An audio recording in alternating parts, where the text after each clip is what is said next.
Duolingo account blocked. এখন কি করব? দেখুন, অনেক কারণে আপনার ডুওলিঙ্গো অ্যাকাউন্ট ব্লক হতে পারে। তার ভিতরে অন্যতম হচ্ছে আপনি যদি কারো কাছ থেকে হেল্প নিয়ে পরীক্ষা দেওয়ার চেষ্টা করেন।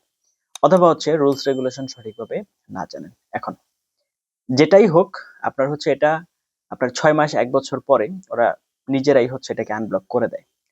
যদি আপনি হচ্ছে খুব বেশি সিরিয়াস কোনো কিছু করে না থাকেন।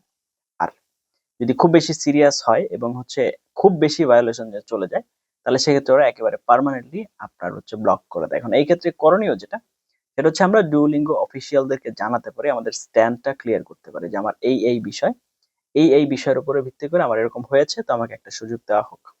তো আমরা একটা রিকোয়েস্ট করতে পারি। এই ক্ষেত্রে যেটা হয়, আমাদের চান্সেস হচ্ছে 50-50। আমি আগেই বলে দিচ্ছি, 100% হওয়ার কোনো সুযোগ এখানে নেই।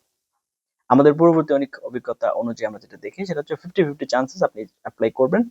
হতেও পারে, নাও হতে পারে। তবে মাঝে, মাঝে একেবারে যে হয় না তা না, হয়। এই ধরনের আরো অনেক ইনফরমেটিভ লেসন পাওয়ার জন্য দয়া করে চ্যানেল সাবস্ক্রাইব করে পাশে থাকতে ভুলবেন না।